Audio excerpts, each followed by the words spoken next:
Cake విధానం మైదా, పంచదార, నెయ్యి. మనం ఒక దేంతో తీసుకున్నా, ఈ గ్లాస్తో తీసుకున్నాను నేను మైదా. మూడు గ్లాసులు మైదా, 3 ఎగ్స్, 2 గ్లాసులు పంచదార, 1 గ్లాసు నెయ్యి.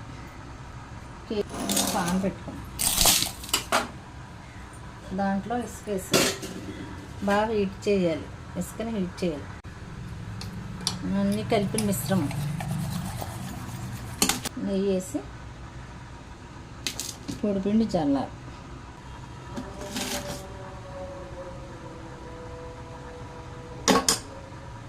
టెక్కేకి అలా పెట్టి ఆయిల్ మూత పెట్టేసి స్లో చేసుకోవాలి.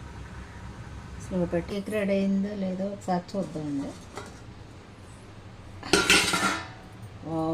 చాలా బాగుంది. ఇప్పుడు మనకి కేక్ ఉడికిందో లేదో తెలుసుకోవడం కోసం ఇలా చేయి పెట్టి చూసుకుంటే సరిపోతుంది. ఉడికింది.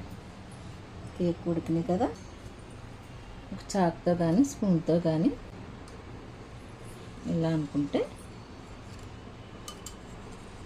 కేక్ విధానం. మనం ఏ గ్లాస్తో తీసుకున్నా, నేనైతే ఈ గ్లాస్తో తీసుకున్నా.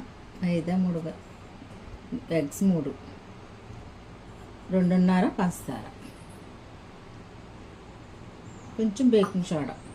3 ఎగ్స్కి 15 కేకులు వస్తాయి. పోపుల బాక్స్లో వేసుకుంటే 15 కేకులు.